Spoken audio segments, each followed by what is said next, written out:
আর এই জন্য আমি বলছি ভিডিও বানিয়ে কোনো লাভ নেই ভাই। মানুষ হিন্দু মুসলিমই চাই, ওই জন্য হিন্দু মুসলিমই হচ্ছে, ঠিক আছে। যাই হোক, সব কথা বাদ দাও। প্রপারলি এখন মুসলিমদের জন্য দুটো কাজ বেঁচে আছে।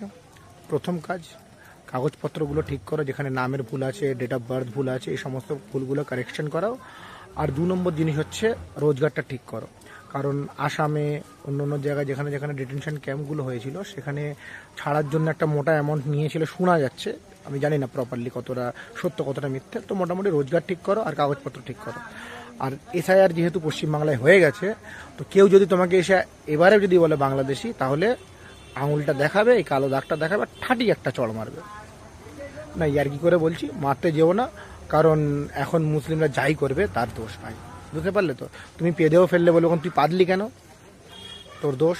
তোর পাদের মধ্যে গোমাংসের গন্ধ পাওয়া যাচ্ছে। এবার তুমি তাকে বোঝাতে পারবে না যে তুমি গরু মাংস খাও না, তুমি খাসি খেয়েছো, তুমি মাছ খেয়েছো।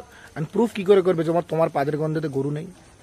আর যদি থাকেও সেই পাদের গন্ধের মধ্যে গরুর গন্ধ, তো সেই গরুটা 14 বছরের বেশি বয়স ছিল, এটা কী করে তুমি বোঝাবে? সো বিতর্কে যেও না, বিতর্কে গিয়ে কোনো কাজ নেই। নিজের জীবনটা নিজের জীবনের মতো কাটাও, রোজগার করো আর কাগজপত্র ঠিক রাখো। আর কেউ কিছু বললো কি না বললো শুনো না, কান দিয়ে শোনার দরকার নেই। যা হচ্ছে হতে দাও।